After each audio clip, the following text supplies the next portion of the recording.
Hello, and welcome to an intro to Anthro with two humans. I'm human number one, John McCray. And I'm human number two, John Lehr. And this is the podcast where we reassess what it means to be human. And the title of this episode is, Please Don't Touch Mumblings and Musings on Museums. Fantastic. I knew we were headed the train was going to pull into this station at some point. I think you actually brought this up a couple episodes again. You said we need to talk about museums. Yeah, so I think because this is your episode. Oh, well, thank you. If we win the Webby or whatever it is, I'll make the acceptance speech. Okay, I'll just stand behind you and just smile and nod. Yeah, with your arms behind your back. We got to get a whole bunch of people up there. If we get a Webby. I could get my family. I don't know who else we could get. I don't know. We put out an invitation. Craigslist. John, first of all, I know you have a lot of art in your house. You could see some art back there. Yes, we do. There's a piece there that I used to hate, that one behind me. Really? And now I've totally fallen in love with it. At first I was like, they're just painted squares. And now, 20 years later, I'm like, God, I love that thing. What do you think happened? What was Well, I just started noticing different things, the way the colors were laid out and the play with symmetry and all that stuff that people who understand contemporary art know. But for me, as a idiot from Kansas, I had to learn grassroots, But, there is a lot of art in my house. My wife is a MFA and her father is an art dealer. So yeah, tons of art. It's constantly moving around, which is sort of disconcerting. Like you'll come into a room and this painting that's been there is no longer there. Now it's in somewhere else. Well, it's like a museum gallery then. Exactly. Like you're constantly changing the exhibit. It just puts me on edge though. I don't know what's going to happen. My mom set up my house and like a museum and left it there. Yeah. Everything was in the same place from the beginning to the end. Was your mom like that? Well, you guys moved a lot though too. We moved a lot, but it would usually be set up exactly in the same configuration when we got to the new place. Exactly. The pictures behind the couch were always in the same order. Exactly. That's the way I grew up too. But no, not my current living situation.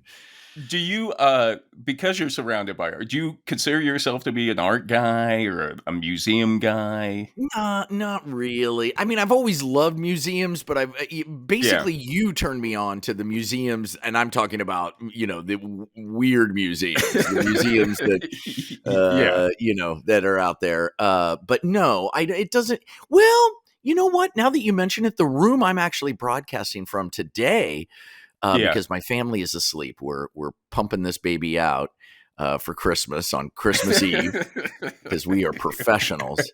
But the two of us had to get up so early to do it that I had to move into this room, which is like our grand room. I have one of those rooms in my house that no one's allowed to go in. Yeah, and that's the room I'm in now. The carpet's white. It's the biggest room in the house, but nobody hangs out in here. Yeah. Did you wipe your feet before you went in there? I don't want you getting in trouble. Everybody's afraid. Everybody's afraid of this room. It's beautiful, but nobody goes in here except, I don't know, when we're entertaining. Right, right. Yeah. White carpet makes a statement. I'll say yes, that. It does. White carpet says, don't fool around. Yeah, don't mess around in here. Yeah, if I had to pull out your spleen, this would be the room to do it because it's totally clean,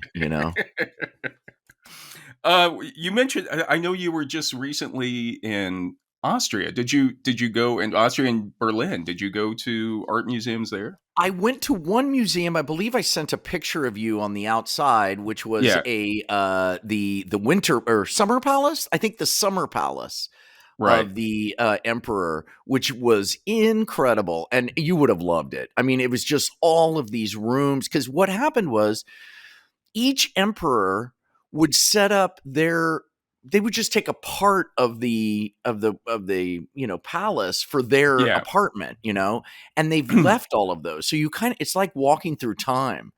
So you go through the different apartments of the different emperors and see how they set it up. Yeah. It's like your mom's house. It's probably very comforting for you. Yeah, it to go was. through there. Yeah, but it really was, my God, the work and just oh my God.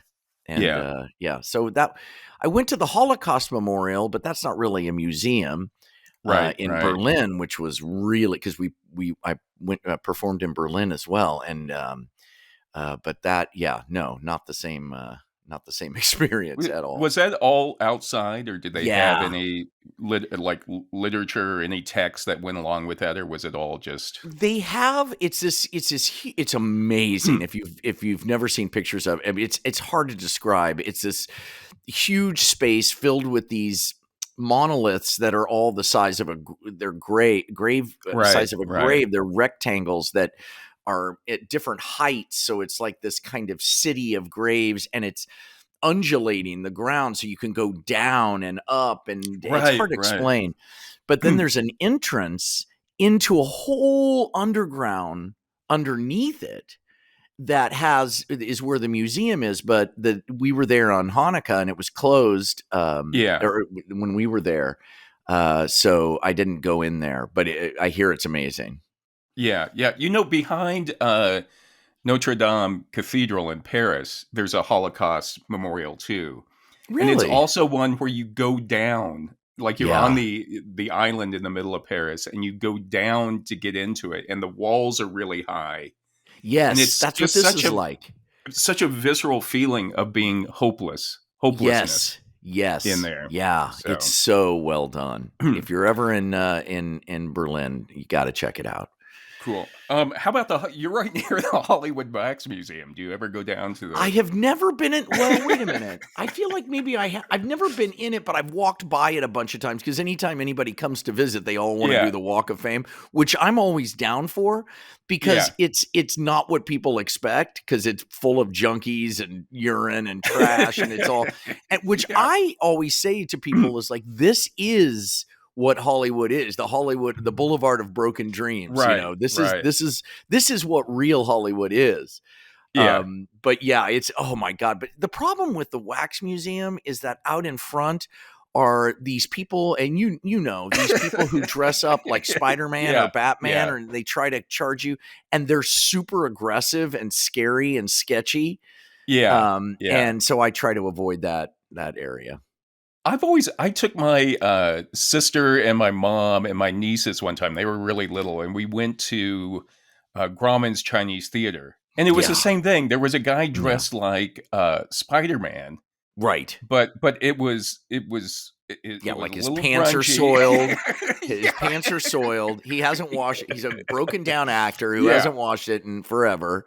Not wearing a cup. It Not was wearing, like yeah, exactly. it was like a little Exactly. just grab my nieces and like let's keep going. Yeah, keep Let's going, keep keep going. going. No, don't stop for a picture. Don't stop for a picture. Yeah, and he always grabs like a lamp pole and gets up Yeah, like 3 feet off of the ground, holding on a lamp pole and making like the Spider-Man pose. That's his yeah. thing.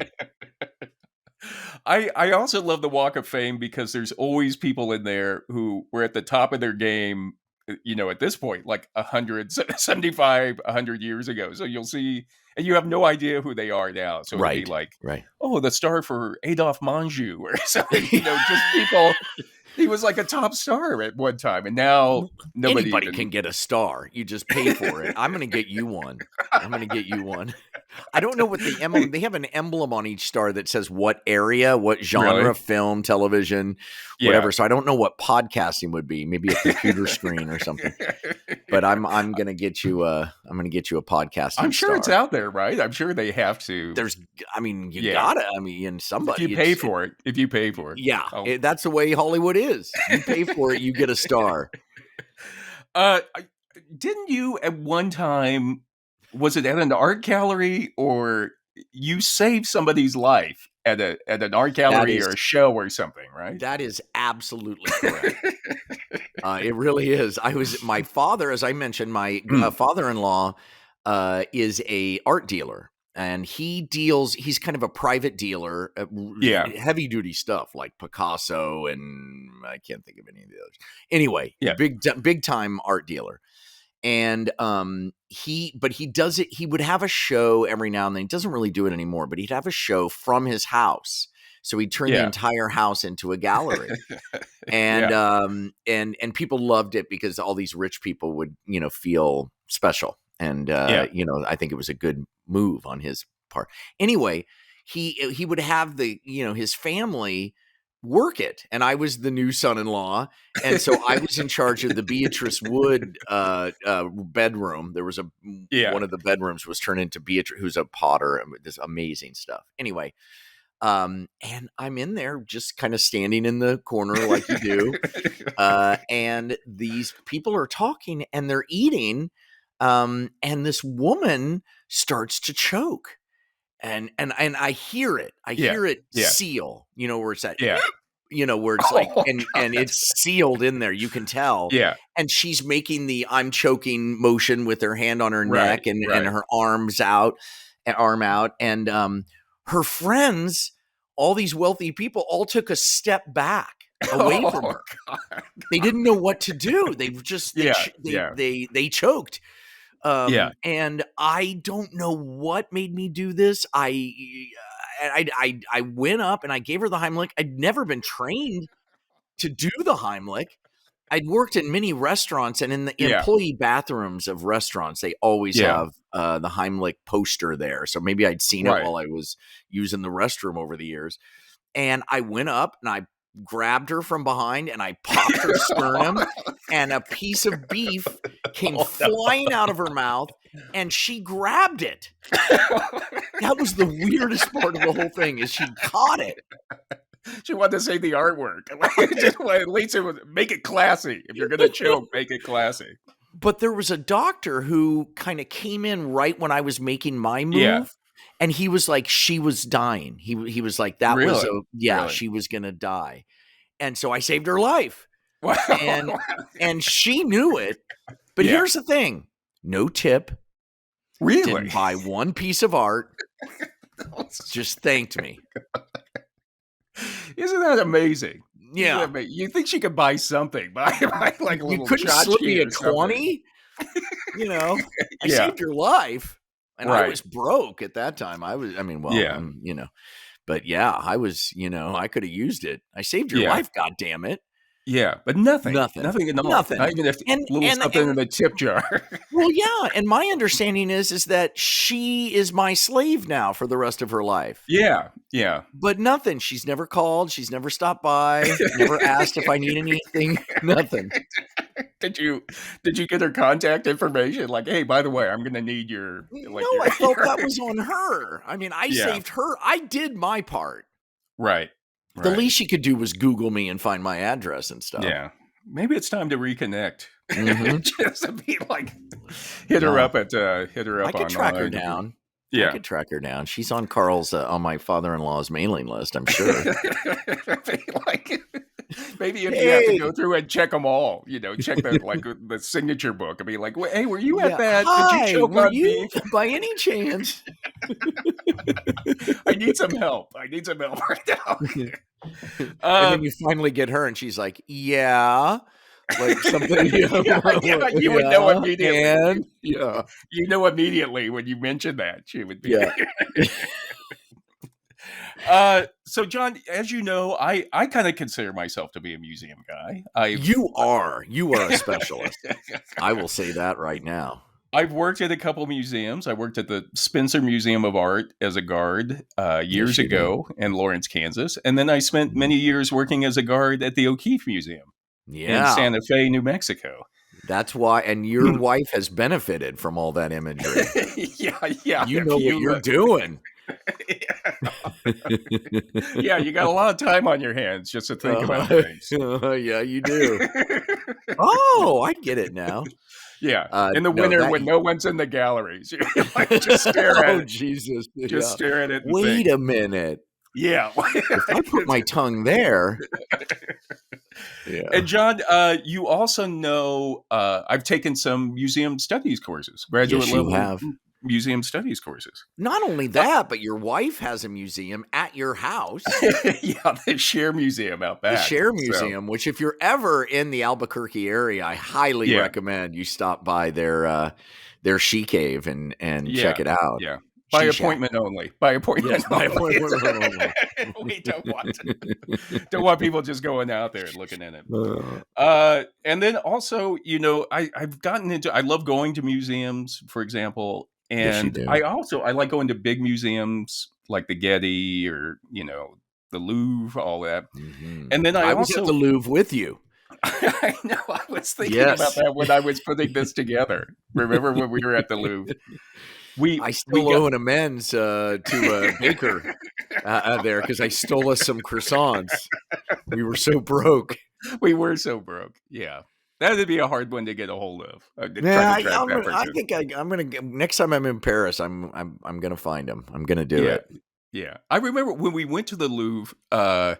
Remember we got there early because we wanted to go see it. I think I wanted to go see it. I don't know if you wanted. Yeah, I was exhausted. Yeah. Well, we were broke and hungry. I know. But we decided to stop and get some drinks beforehand before we went in the Louvre. We had like 3 hours to go before they closed. And we're like, well, let's have a couple beers before we. And then I remember we looked down at our watches. It was like, we have 30 minutes. We had been in there for like 2 hours drinking. And then so we had to run over. And I just remember with you running through the Louvre, like, okay, Mona Lisa, Victory of the Samothrace. Okay. And just running. Miss Jamila. We found her down in the basement. Yeah. There she has no arms. Okay. Yeah. Just go keep moving. We got 15 minutes. So that's my experience with you. Yeah, that's and I know what people are thinking. Oh, you didn't have enough money for food, but you had enough money for beer. Yes, that's what alcoholics do. You are correct. Yeah. And your point is, but I've gotten into going out to small museums, like the little local in small towns, and I'm sure all small towns all over the country do it, but in New Mexico especially. They do. Every little town has a city museum, and it's usually open just a couple days a week, and it's just somebody volunteers locally put things out there in the museum. Yeah, and I'm always fascinated by what people choose, what objects people choose to represent themselves and their communities. Yes. You know what I mean? Yes. Because for all eternity, because that's the whole idea, right? This is preserved now. And they'll usually be I think they're just more nostalgia, like just nostalgia for people from the town. But they'll have the high school yearbooks, and the almost all of them have the same stuff. Band uniforms, like old band uniforms from the 70s. Usually there's a doll collection. Some old lady has donated her doll collection. Then they'll have the military uniforms from World War I and World War II. They always have that. And out here, they almost always have an iron lung. Remember, for tuberculosis. Really? I'd like to see that. I know. I would like to see that. Because you can't get rid of an iron lung, I guess. Right. What do you do with it? Yeah. It's so How heavy. How big are they? Is it really small? I mean, like, is it right up on your shoulders? No, you would go into the chamber. You would go into the chamber. But how tight is it in there? I think it's like getting an MRI or something now. Oh, Jesus. Now. And people would have to spend a lot of time in there, right? Right. That's when your lungs have collapsed due to TB. Oh. Would you be able to get out, or would you have to stay in there? I just looking at, I don't think you could let yourself out. It's not like a tanning booth or something. But do you have to be in there all the time? Just until your lungs inflate again, I think. Is what it is. Oh my fuck! Oh yeah, God. Yeah. But there were a lot of them out here because everybody used to come out to New Mexico to get over TB, tuberculosis. Yeah. So you'll find those iron lungs all over the place. Dry air. Yeah. And then without fail, each of these, and this is what I find fascinating, each of these museums will have something truly amazing in them. Like if you go around looking in there, you will There's find one something. thing. Uh-huh. Yeah. So that's pretty cool. An example is in Deming, New Mexico. We went to the City Museum. Same thing. World War I uniforms, band uniforms, the doll collection, the iron lung. And then you go into a room, and it's like a world-class collection of membranous pottery. And the members were like a priest, people who lived out here about 1000 AD, and amazing pottery. Now, most of that pottery was looted from graves of the Right. members, Right. which brings up other, Yes. ethical problems, which we'll discuss Yes. on another episode.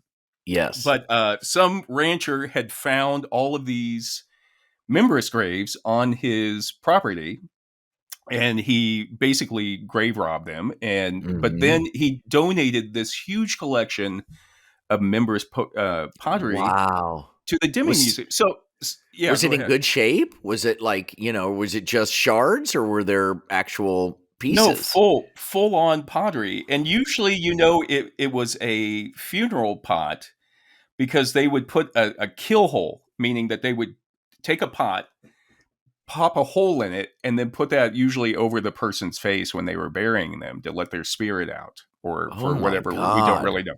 But you could usually tell if a pot has just a little tiny nickel-sized or quarter-sized hole in it, it was probably from a grave. That it was. So they'd put the hole over their mouth or something, or like no, it just pop it in there and then put the bowl over their face for like we do when putting like a bowl. Uh-huh. Yeah, like putting like coins on quarters somebody's or eyes. Coins. Yeah. Yeah.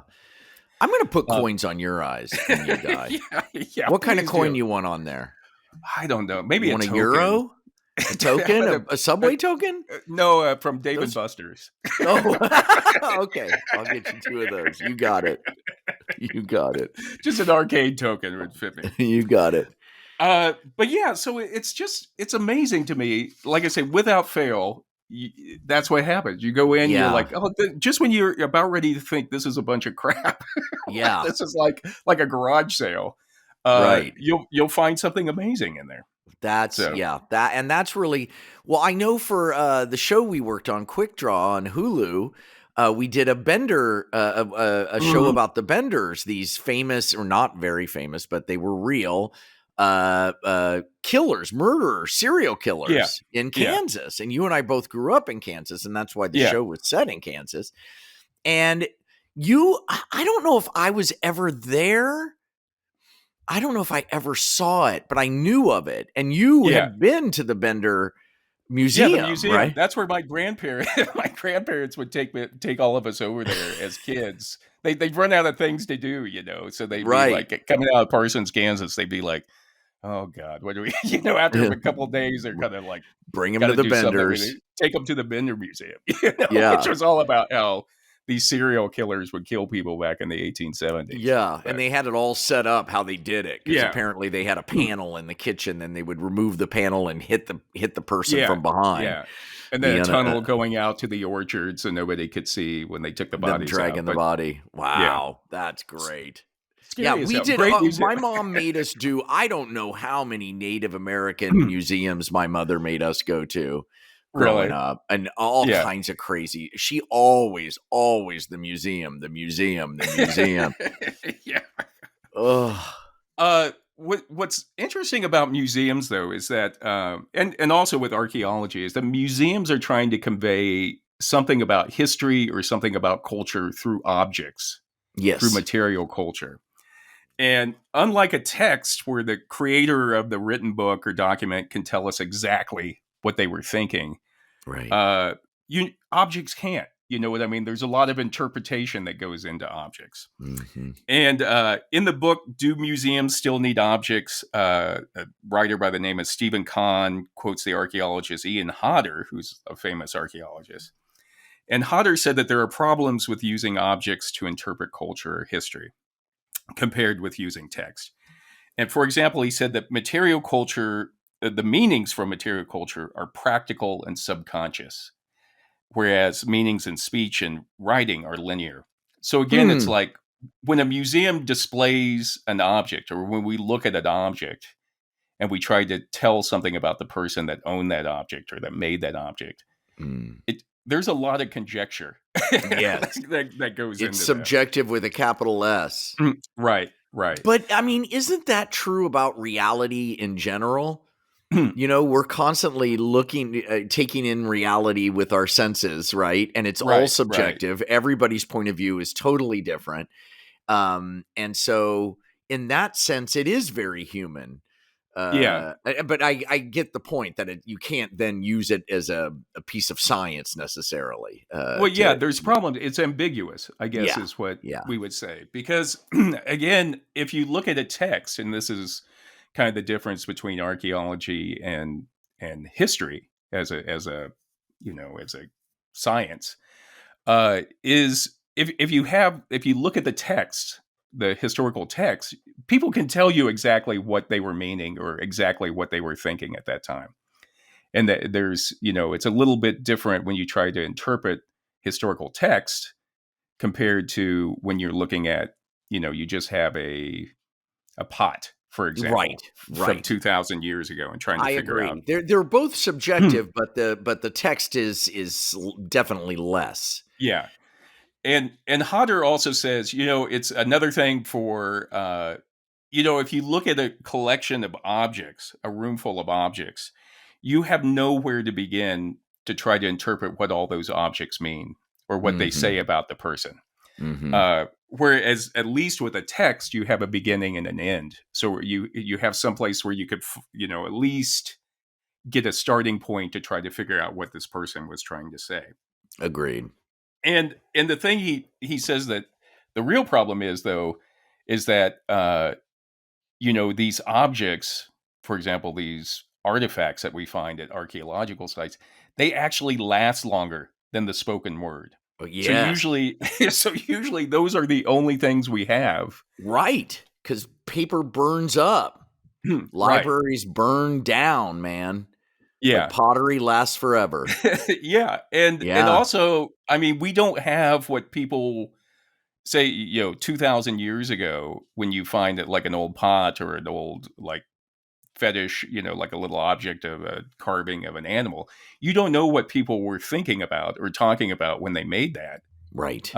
Because the spoken word didn't last, or we didn't have a way to keep the spoken word back then. Well, I know. So. I mean, it all comes from aliens. I knew you were bringing it up. I knew you were going to bring it up. The other thing is context. And, archaeology, everything's about context. So if you find something on a site, most archaeologists are really big on like documenting where it was in relation to other things, because the context gives you that. Just having an object doesn't really tell you as much as seeing where the object was when you discovered it. If you find a stone roll and it's near where all the poop is, it was a toilet paper holder, or there's a good chance right that it was a prehistoric toilet paper, even though the toilet paper's gone. Yeah. And it's exactly, you need context. There's actually a cave out here in the Sandia Mountains. It's called the Sandia Cave. And people have been going there for probably 10,000 years, going into the Sandia Cave. And the guy who originally excavated, I don't know, it was back in the 30s or 40s, I think. He just went in and just started digging around. So he was trying to make all of these theories and hypotheses about like animals and humans, prehistoric extinct animals and humans all living together at the same time. And people were like, we have no idea, because you just dug in there. Messed it all up. Yeah. So of course it's going to look like they all lived at the same time because you jumbled it all together. He like shovels stuff up into a pile and goes, look. They were all together. They were all together. Well, yeah, but that's so funny. But you got to start somewhere. You can't blame those early guys too much. No, you got to start somewhere. I mean, archaeology is so new, right? Yeah, that's the thing you've taught me. Yeah. That's like the crazy thing about it. Late 1800s really is that's when it so amazing. So John, 150 years. That's so crazy. And so, we're still figuring it out. But now I guess it's like medicine or something. You realize now, like, hey, context. Let's wash the wound. Don't just spit in your hands and like rub the dirt off or something. But so, why haven't we found the monolith? That's the thing I still don't understand about archaeology. It's out there. It's out there. Don't worry. Looking around your office right now, what do you think? I mean, you're not in your office right now, but No. what do you think in your living room if someone were to see just this Yes.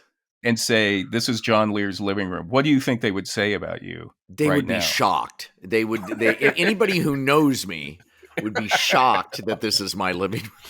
Yeah. They Yeah. would think that I'm a hoity-toity, Yeah.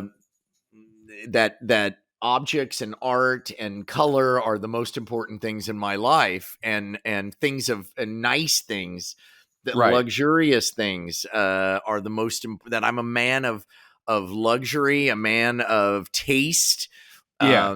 and I'm none of those things, as you well know. Right. Right. They would see that I'm probably Jewish, which is true because there's a Yeah. Hanukkah. Happy late Hanukkah to everybody. So they could pull that They could out. That would they be could pull that accurate, I out. think. Uh-huh. Yeah. But like, for example, I'm looking at this book. Here's a book of drawings by Yoko Ono. Now, Yeah. Yeah.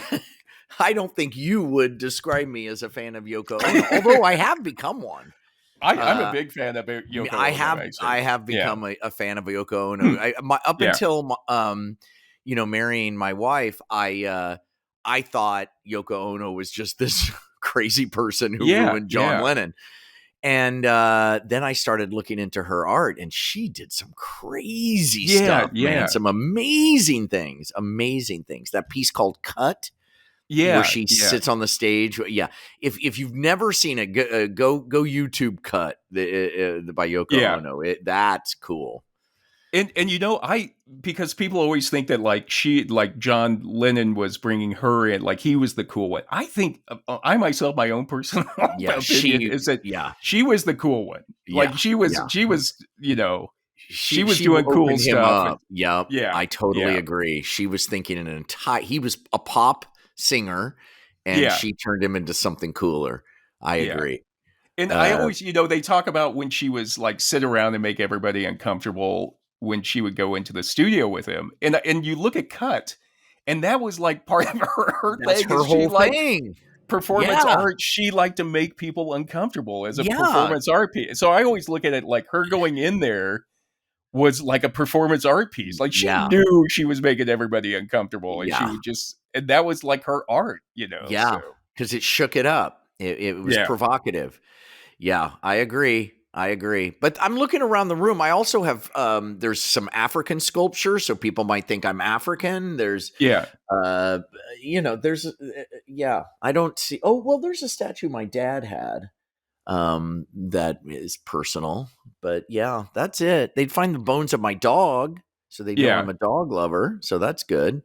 Yeah. And so you could see if that was the only thing, say for example, 2,000 years from now, someone excavated your house and found just that. They would know nothing about me. Right. Exactly.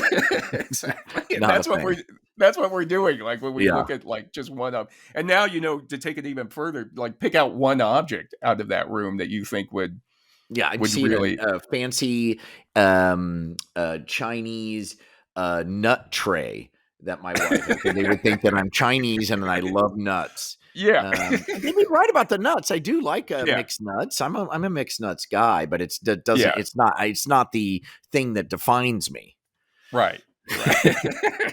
But that again, it just gives you an idea of how difficult it is to draw conclusions from material culture, from objects. Yep.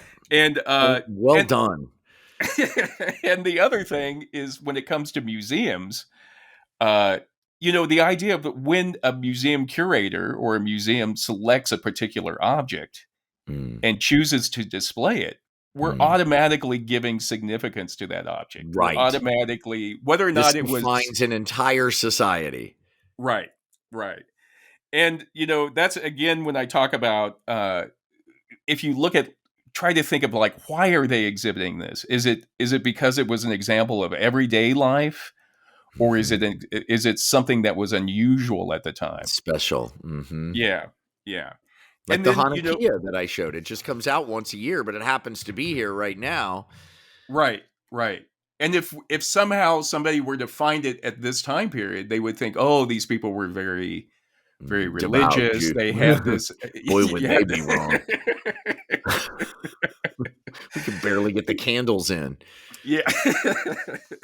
But again, and also, when you have a museum exhibit, it's telling a story with objects, basically. Mm, And, if you think about all the thousands of decisions that are made, like what objects should we put out to tell this story about culture, about history, and even about the how we display the object in a right, museum also right. changes people's interpretation of it. Is the object, say for example, a bowl, is it in a case with a bunch of other bowls?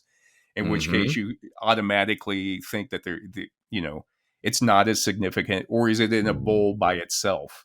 Or mhm. I mean, is it in a case by A case itself by with that itself. with a spotlight on it to You're where basically talking about merchandising, yeah, it really. is. It And, is. I did a pilot for, Macy's. They wanted to do a show set in Macy's, in the Oh, Herald really? Square one in New York City. Yeah, Yeah. yeah, And so we went out there and I started to learn a little bit about merchandising. And you always think you know about merchandising. yeah, You yeah. know that you put things here and it attracts you. There's a whole world. There are people a hell of a lot smarter than us Oh, no. forcing us to buy what we think we want. Yeah, You know what yeah. I mean? Like there's a whole science to it. And it's so fascinating. And that's kind of what you're talking about. Where Right, you place things, how you display things affects how we think about them and where our attention is drawn. right. And how that affects our culture, because we're thinking, well, if it's in a museum, it must be Yeah. culturally significant. And it's the same in a Um, grocery store. If it's an end cap, it usually means, oh, this is something that could be on sale or that's very right. important or new, and I Yeah, should check it out. yeah. Honestly, I was just because it's almost Christmas, we were out shopping yesterday. I never look at the end caps. I wandered all over looking for cream cheese, and they had stuck it on an end cap. Yeah, On an well, end you cap. must I was scan the world slightly differently than most people because they know what they're doing. It's like going to the to Vegas. Yeah, You realize you're being ushered through the casino by people who are way smarter than you, right, and you're right. being manipulated by them. Yeah, and you can't With stop. You can't you stop. You feel can't. it. You feel it, and You you can't think stop. you're choosing to go over to this craps table, but it's you being guided there. It's like a Yeah. video game where you think it's, you know, uh, you know, Um, and also just as far as museum go, like I say, when I worked security, I knew that if you put a stanchion, meaning a rope, some stands and a rope around an hell artwork, yeah. people Now would we're automatically go to that artwork first. They come yes, in or like spend yes, more time in front of that artwork yes, yes, because because the museum director is telling you this is important. right, right. You want to God, get a crowd around a piece of artwork.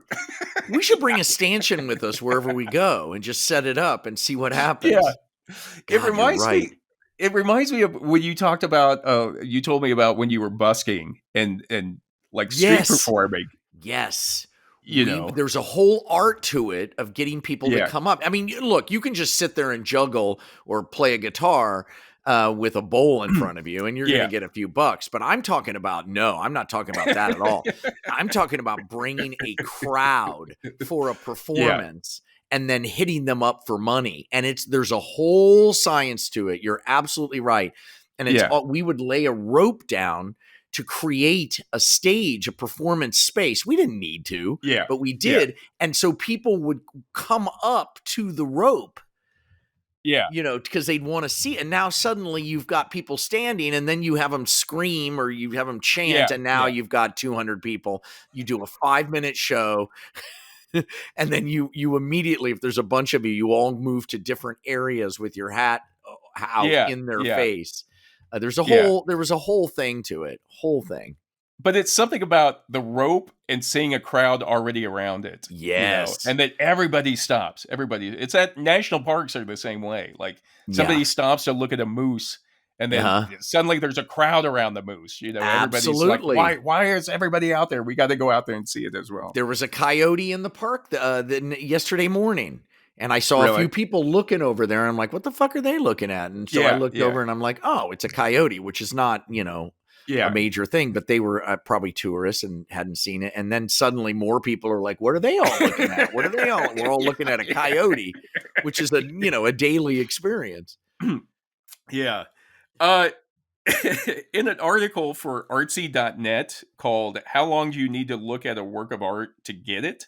Isaac Kaplan notes that studies have shown that people usually spend between 15 and 30 seconds looking at a piece of art in an art museum. Yeah. And I can attest to that as being a Yeah. guard and spending a lot of time looking at people.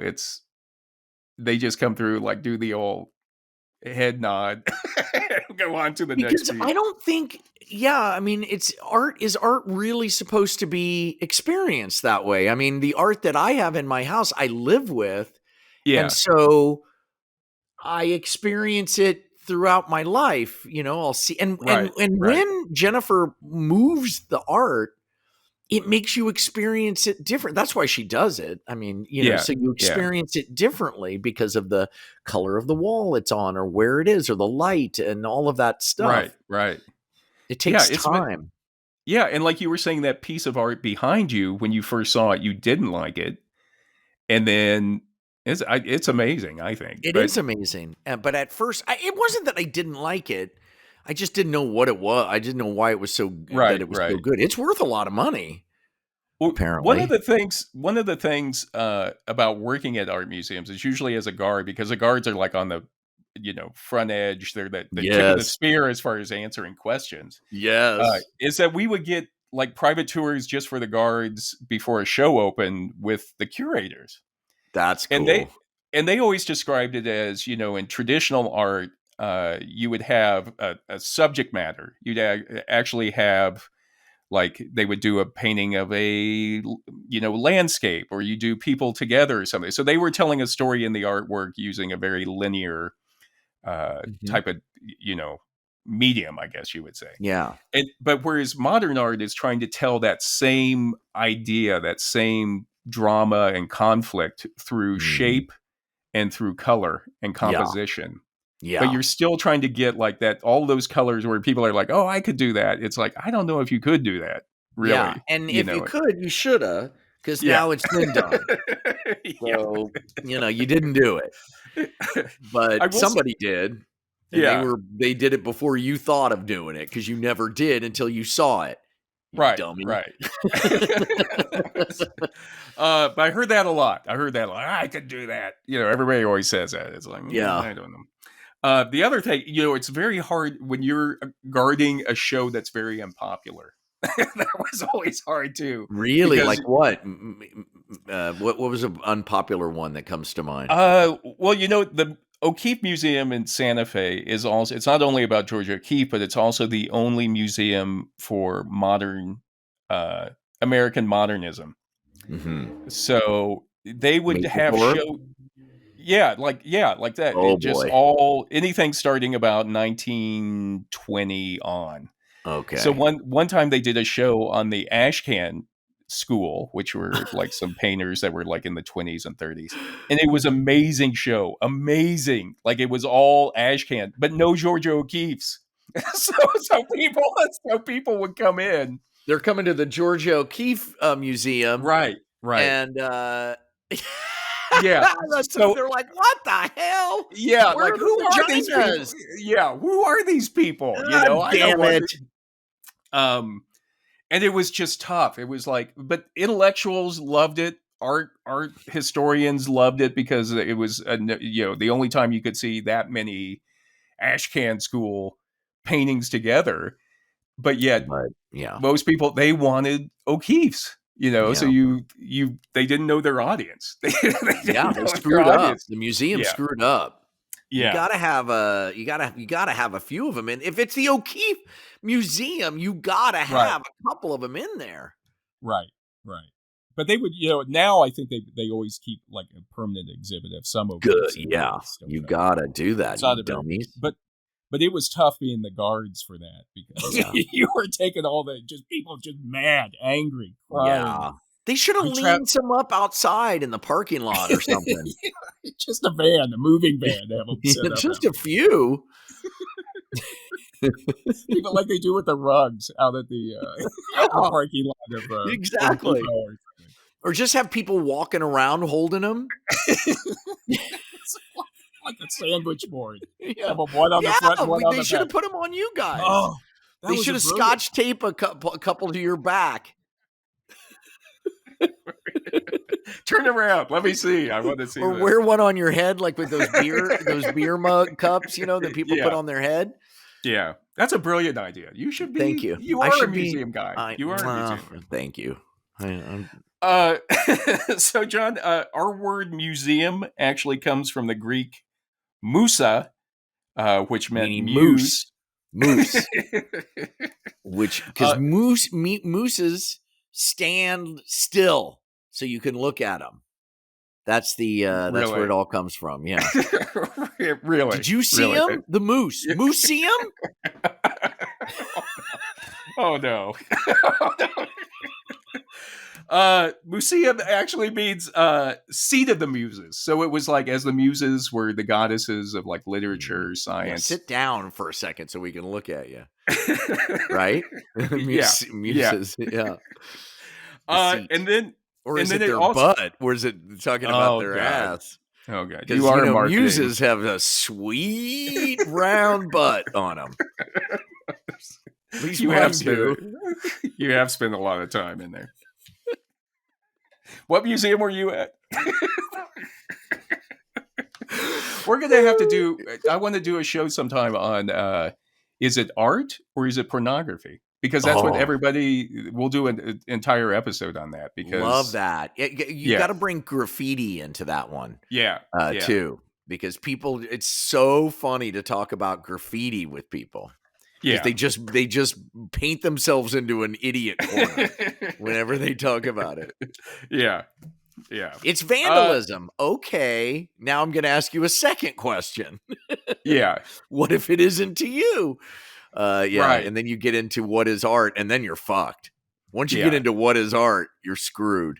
Yeah, it's one of those like you talk about with modernism too, is once you start doing, you got to do research before you just write it off. You know what I mean? I was always not really into graffiti art, and then I love it. I think MTV hired me to do write an episode for something years ago, and it was all about a graffiti artist in New York. So what do I do? It was an animated show. I don't think it ever went, but I just research. That's what I do, So I research a bunch of history of graffiti art and graffiti art. And same thing. It's like, I really respect it, really admire it. I mean, like anything, there's bad graffiti art. And then there's people who don't, and then there's amazing stuff. And the concept of like bringing your surroundings back, the urban surroundings back, where you're inundated with billboards. Screw you, you're, this is my neighborhood. These walls that these companies put up, screw that. They're ugly. And I'm taking, so there's a whole world like anything. There's a whole world, and God, I love it. Yeah. I'm like, that's a blank wall. Put color on there. Yeah. I love murals. I love, and I love that it's dangerous. And I love it. I just love it. Yeah. In the 15th century, they started using the term museum to refer to Lorenzo de Medici's collection of art and objects. Mm. And then Lorenzo. Then by the 17th century, museum was being used to basically describe a cabinet of curiosities, meaning just, rich guys would go out and they would just collect shrunken everything. Head in there. Here's my shrunken head. Here's my tarantula. Right. And it would be everything. So you would have, like you say, you'd have some some real scientific things, but you also would have some fake things in it, or maybe not. Maybe you didn't know they were fake, or maybe you would have a piece of art by Da Vinci right next to the shrunken head that you were talking about. That's the thing. A museum of natural history is always just bizarre. Those are the craziest ones. When you get down in the basement and see, and the way they taxidermy animals and put them in these little dioramas, it's so bizarre. Yeah. I don't know. That was really big, like in the early 1900s, and now I know you see an original one, and they're not aging well. No, they're not aging well, man. Did that cheetah's jaw fall off? Was he always wearing a sweater? You know, it's like, why did they put that on him?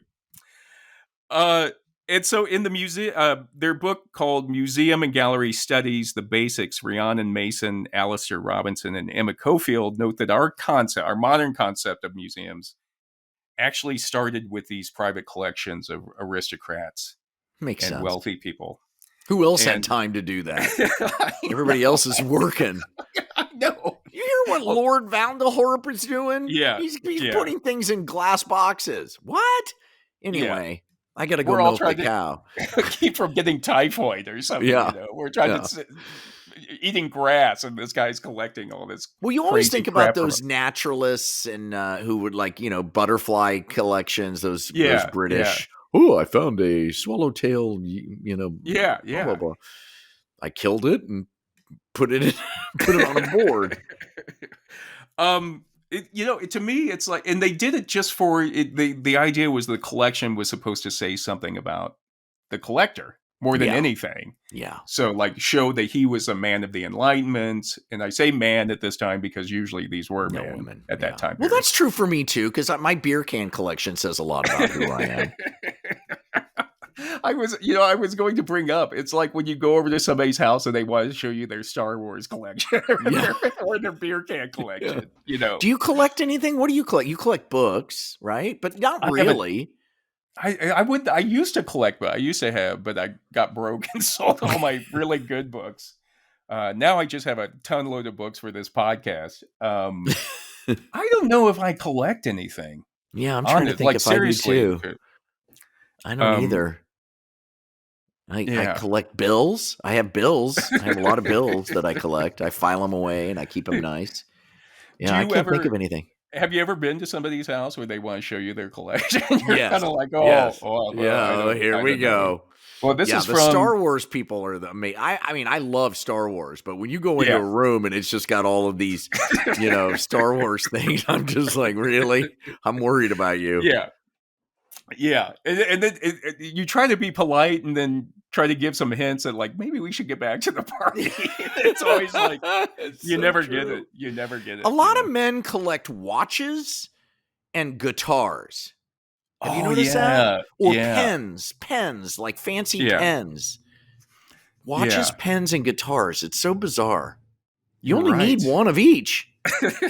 With the watches, I do know some people who collect watches. You don't even need watches. And pens, those fancy pens never work. Yeah. I don't know. Yeah. And guitars, it's just weird. In an article called Cabinets of Curiosities and the Origin of Collecting, Sotheby's Auction House. Did I say that right? Sotheby's? Yeah, Sotheby's. Says, quote, imagine a world without telephones, TVs, computers, and phones. How would you entertain your guests without the aid of any of these devices? Cabinets of Curiosities were the aristocrats' answer for those who sought to enliven the opulent but dimly lit parties thrown during the Italian Renaissance. Okay, I get that. Yeah. You got nothing to talk about. Let's go look over here at my shrunken heads. Hey, but once we get done with dinner, I got something to show you guys. And they also say that, these cabinets of curiosities were ways for rich guys to pick and choose what objects they wanted to display to create their own subjective meanings of the world. So again, you were the curator of your own museum, basically, of your own collection. And you would just put things in there to prove what you already wanted. Now, this is why the world is flat. Take a look at this. Look at this.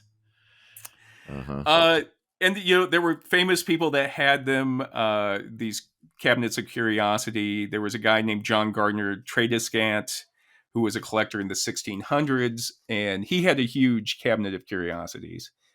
And Tradescant, he left it to his friend Elias Ashmole. And Oh I'm sure boy, his friend. what an asshole! Yeah, Here comes Ashmole. Oh boy. But can you imagine? Like, I'm sure it was like, oh god, he left me what? Yeah. It'd be like somebody leaving you all their junk. Well, that's like when you kick. I'm gonna have to come to your house, and if Mary goes down first, and then you kick, somebody's got to go clean. Who's gonna do it? Me and your brother. The share chat are gonna have to we gotta go through that share. And I remember when we were going through my dad's apartment after he died. We were just kind of taking his files out, and we're going to just toss them, recycle them. And out of one of the files, a $20 bill flew out. And then my brother and I looked at each other and we're like, God damn it. Yeah. Now we've got to go through every goddamn file. And sure enough, he stuck money, little, he didn't have any money, but you don't want to throw it away, Yeah. There was, when my grandfather passed away, there was I don't know where it came, but they were like, he left $100 bill hidden out in the garage in case of emergencies. and I think he just said that because and so you'd see as the house and people are there for the funeral, I'm going to go outside just to get some air. And then you see them all heading over there, to the garage, for $100. Even at the time, it wasn't that much money. If you're at a funeral and you're bored, it's like your curiosities. You're going around looking at something to do. But anyway, Ashmole took that collection, and donated it or Oxford University in England bought that collection, and that became the Ashmolean Museum. The Ashmolean Museum. Yeah. I love that. I want a shirt that says Ashmolean. And then also Thomas Jefferson was supposed to have at Monticello. He was supposed to have something he called his Indian Hall. Oh boy. Which was just full of a bunch of stuff as well. Like Jesus. That. Would not go over well today. Right. Yeah, I'm sure. And then, after that whole idea, they began to open up those cabinets of curiosities to the public and let people come in and look at them and charge money for them. And then they became like popular museums, like P.T. Barnum's American Museum opened in New York City in 1840. Yeah. And it cost a dime to enter. So I think they call these like dime museums. And in the book or an article called The Legacy of Dime Museums and the Freak Show, How the Past Impacts the Present, Katie Stringer says that these museums contained many artifacts, which like real artifacts, and also gaffes, Gaffes, which were faked items made to trick the viewer. Yes. So now it's and once you go down that road, what is real and what isn't? Right. Like, I guess is your whole point. Yeah. But that I remember seeing like at the rodeo, or not the rodeo, but the cattle show in Kansas, where everybody would come to buy cattle. I don't know how it works, but you would come and bid on bulls and stuff. Anyway, and there were all these curiosities around it. And there was one that said the biggest bull in the world, a giant bull. Yeah. And you would go into this room and they played with perspective, and you would climb. Did you ever go to that thing? No. American Royal or something? At the American Royal, and and you'd climb these stairs around it and look down on it, and the way it was all set up, it looked like it was giant, and it was a big bull, but it wasn't like, but it looked like the size of a Tyrannosaurus Rex or something. Yeah. It was crazy. Wow. But again, he would also exhibit, and this is where you start getting into questionable things, where he would exhibit like humans as well, Jesus. So you had like that was what was on Monticello in the Indian Hall. It was just like, here are the scalps, right, and the skulls, and so you had General Tom Thumb, which was he was a person with dwarfism. P.T. Barnum also had the Aztec twins, who were albinos. And then he Mm-hmm. had something that was marketed as, what is it?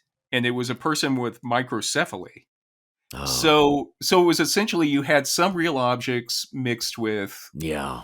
with basically a freak show. Yeah. And generally, and then other people took that and they tried to like take the freak show on the road, and people were trying to Right. make money Right. from it, and they would almost always label it as being educational and scientific. I think to make people feel better about going in and To looking at gawk it. it. Yeah. Yeah. Uh, and Stringer says what's interesting. She says, by labeling a person a freak, the sideshow removed the humanity of the performer because he or she might not have the same physical characteristics of the normal person, and authorized the paying customer to approach the person as an object of curiosity and entertainment. Yes. Because Yeah. we have evolved to value pattern. Pattern Yeah. is a big part of the way we survive. Right. I found the fish here. I'm going to come back and find my way back. Yeah. All that. Yeah. And so when something is outside of the pattern, Right. it Right. really fascinates us because it puts us into like, well then what is it? Like I have to somehow classify. Anyway, we can't not look at it. Right. Right. And it's yeah. Difference. So, We have to find different. When we find difference, we're programmed to find pattern, but because of that, the flip is we're programmed to find difference. yeah, and become intrigued or It's important. attracted to it. Yeah, we got to find out why that's different. Mm-hmm. So anyway, on the other side of that, coming out of those same cabinets of curiosities, you had legitimate museums, or you had your big art museums came out of that same history. So one path was to go into freak shows and like P.T. Barnum's right American Museum. The other one was to go into actual museums. And so you had again, in the 1700s, people opened up these private collections and started charging money for them. In the 1753, the British Museum was established by Parliament, and that was the first truly public museum in the world. And then after the French Revolution in 1789, the French government, the revolutionary government, took the King's Palace of the Louvre and turned that into an art museum. Right, which we sprinted through drunk. Yeah. Little did they know, all of their work would culminate in two fucking messed up drunks with long hair, unshaven and unbathed. God, we were horrible. We were a menace to that country. Hungry, broke, filthy, no rhyme or reason, drunk. What were we doing? I don't know. It was fun until we got to Paris. That Paris was rough. Yeah. I remember being on the bridge, both of us like hungover, drunk, and staring up at a beautiful moon over the Notre Dame, and just realizing we were with each other and broke. It wasn't a romantic. No. Yeah, like let's go back to the hostel. We should go back. Let's go back. Let's go on a trip together. That would be fun. That would be. Wouldn't that be fun? Let's make it an episode. Yes. God, that'd be great to go back. Let's retrace our steps. Yeah. But the idea of opening up these museums to the public, the idea was, first of all, if you had a national museum, then the government wanted to create this shared sense of nation. Yes, of course. And the other thing was the idea that if you let different social groups see each other, it would promote acceptable modes of behavior. Or, in other words, you get rich people and poor people all together in a museum, and then the poor people will be brought up, basically. I see. Yeah. To behave properly. Right. They would be social emulation there. So the governments actually saw museums as social spaces by which governments could civilize, improve, and educate their populations. And that's from Mason and Robinson. So again, I don't know. I remember as a kid, when they would take us to the Nelson Atkins Art Museum in Kansas City for a field trip. Yeah. If I had to walk through that thing again, I'd want to kill myself. You knew you were done when you got into the, because they had the biggest Chinese collection in the world. And it's like, yeah, that's, everybody dumped their stuff there because it was just like,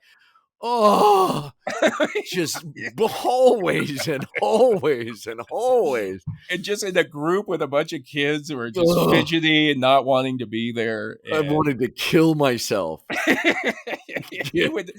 The suits of armor. You'd be excited about the suits of armor. And then it was like an entire day of just like, I don't care. Just let me out of here. Just let me go. Yeah, the suits of armor were always cool because they were so small. Yeah. Like, God, they were little. Remember? They were little 5-foot deep balls. Those nights. Nowadays, we could just, even if it was a night, you could just hold your hand out and keep him from like hitting you. You and I would crush. We would destroy in that world. Yeah, you pick him up, put him up under your arm. Okay, Lancelot. Okay, Lancelot. So somebody's upset. Yeah, what are you looking for? What are you looking for? You lost your lance. Okay, we'll find it. But I don't know. I would always. Did you ever take your students when you taught? Did you ever have to go to the art museum in Chicago? Absolutely, we would do it as much as possible because it was the easiest day in the world. Yeah, because you get parents to come. Well, the schools that I taught at, the parents never come. But I remember we went to one museum where I took my 5th grade class, and I decided to get all of my roommates. Do you remember this? Yeah, all my roommates to do it. You couldn't do it because you were working, but all my artistic roommates who were all broke and unemployed, and I brought the bus full of kids by my apartment and went upstairs and got them all and got them to be. That's brilliant. That's brilliant. It was great. It was a great day. It really was. All right, John. Well, I feel like we've talked about some stuff, some gaffes, some real stuff about museums, maybe some gaffes, some stuff that made you trick people. I don't know. The only thing missing that I would love to hear maybe a story about you being a museum guard. Because you were a museum guard, and that is such an you've had all kinds of interesting jobs. Yeah, I mean, Jesus, you've done every single weird job there could possibly be. But a museum guard, so you're dressed up in a uniform. Right. Had a badge. Did you have a hat? No hat, yeah. Oh, okay. But a badge and a gun? But a badge. No gun. You don't want guns in the museum because... They'll take them from you and shoot you. Well, no, you'll hurt the artwork. But did you have any sort of taser or anything? Like, what if there was a heist? No, and again, for most of the time, you would radio up to the center. If something really bad happened, you would radio to the main desk, the main security desk. Get the real people down there. They get the real cops out there. Yeah. Yeah. Gotcha. Yeah. Well, any other than people asking you questions, or is there any sort of anecdote or memory that comes to mind? Well, I think, it drives people crazy when you when you hire guards to come in. People who take a guard job don't realize how long you have to be on your feet. Yes. And how painful that is. Even though you're not doing anything really physical, just standing on concrete for a long time. On concrete or any hard surface, that is rough. Yeah. And with the other thing, to take your mind off of it either. You're just standing there. It's like, God, my feet hurt. Yeah. Who was it? It was Descartes that said all of humans' problems arise from them not being able to be alone in a room with their own thoughts. Yeah, and you see that as a guard. You would see, and when you would watch the cameras, you'd see some guards just losing their minds. Yeah, it should have been. I think, therefore, I'm tortured. Yeah, Descartes should have. That's a Descartes joke for you, everybody. Where do you go to get Descartes jokes? You come here. You come here. So I think it's always the damage. You always, if someone says you're there to say, please don't touch. Like, Yeah. like you say that a lot. Hate that. If there's one thing people it is yeah. being told what to do because it's embarrassing, and then they have to so they would turn to you and say mean stuff. Oh, Right. I know. Right. Thank you. Yeah. I Like, make I'm more not than doing you it. do. Yeah, exactly. That was it. But I know one time we noticed there was something on one of the paintings, because you know the guards are down there with the paintings all the time. So something odd was on the painting. So we called our conservator, who was a great guy, really funny, really smart. But he came out and he had this big eyeglass on to try to see what it was on there. And come to find out, after like 10 minutes of looking at it, he's like, "It's a piece of lettuce. It's a piece of lettuce." So somebody had come into the museum after lunch and had sneezed and threw a piece of lettuce onto it. Yeah. Humans are disgusting. Yeah. God damn it. Yeah. And then they were embarrassed. They probably either didn't see it or they were embarrassed. Like, get the fuck out, get the high. I just hawked up a piece of lettuce on the. Let's go. It dries on there. And then the other thing, again, the guards too. Like one time we had this guard who, just like an accident-prone guy, really nice guy, but just one of those guys that was kind of accident-prone. And he was trying to teach a new guard why we don't allow coffee into the galleries. And so he had a coffee cup, and he was trying to demonstrate what could possibly happen. Threw coffee on a painting. No! Yeah. Jesus Christ! Oh my God! So it was one of those like trying to say like, this is why we don't let them come in, and he actually did it. We're like, what are you doing? What are you doing? Holy shit! Yeah. Holy shit! I wonder if it was like an inability to control his like a impulse. Like if it was just like he had, like my wife was at a baker and getting a cake for my son, and they handed the cake to her, and a stranger next to her stuck her finger in it. And the woman put it in her mouth and goes, I don't know what made me do that. Like it was just an impulse thing. Isn't that crazy? To me, that is insanity. That's why human beings deserve to. I mean, we just can't help ourselves. Right. And I think that's idiots. Why museums are starting to put a lot more things under glass, and people get mad like, well, why are you putting? Well, that's why. I mean, because at least we're hawking up lettuce, you dummy. Or people are poking at it, thinking I gotta touch it. I want to touch the Mona Lisa. Yeah, I want the next screen or something. Oh right. Oh my God, that's so funny. All right, John. Wonderful job. This is and Merry Christmas, everybody. Yeah. We're coming out. We're coming to you Christmas Eve. We're taping this, and you're going to be hearing this on Christmas Day. So this will be a new tradition. Yes. Watch Intro to Anthro after we open the presents. Yeah, and then instead of the football game, hey everybody, how about listen to these guys? Or just during the commercials, mute the commercials and listen to a little Intro to Anthro every year, every Christmas. The new Christmas tradition, Intro to Anthro. Well, Merry Christmas, my friend. You too, John. This is human number 1, John McCray. And human number 2, John Lehr, signing off.